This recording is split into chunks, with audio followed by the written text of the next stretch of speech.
Hello hi good evening welcome to my mini blog.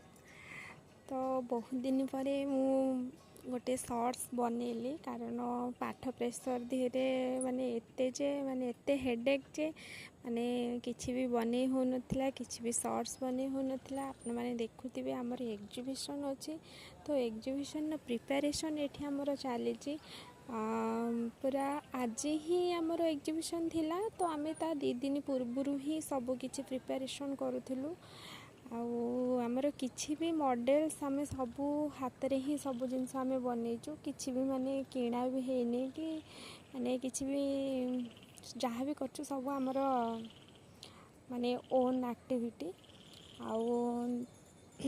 देखंतु आमर तो एबे प्रिपरेशन चली फाइनली एबे आमे सबू माने सेटअप करिकी कॉलेज रे आमे रखीदेलु।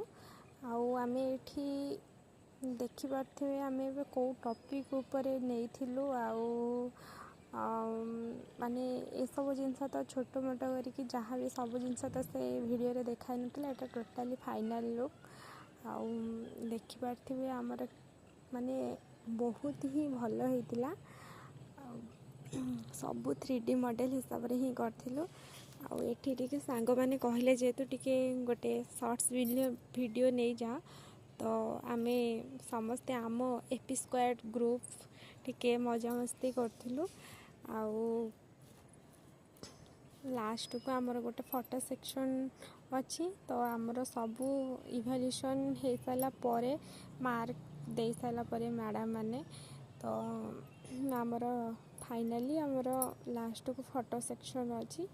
तो आमर फोटो सेक्शन माने उठा सैला परे तो आमर काम सरिबो 2-3 दिन मेहनत ये पूरा बेसी भी दिन आमे नहीं नथिलु। देखि पारुथिबे सब 3D मॉडल ही हेतिला।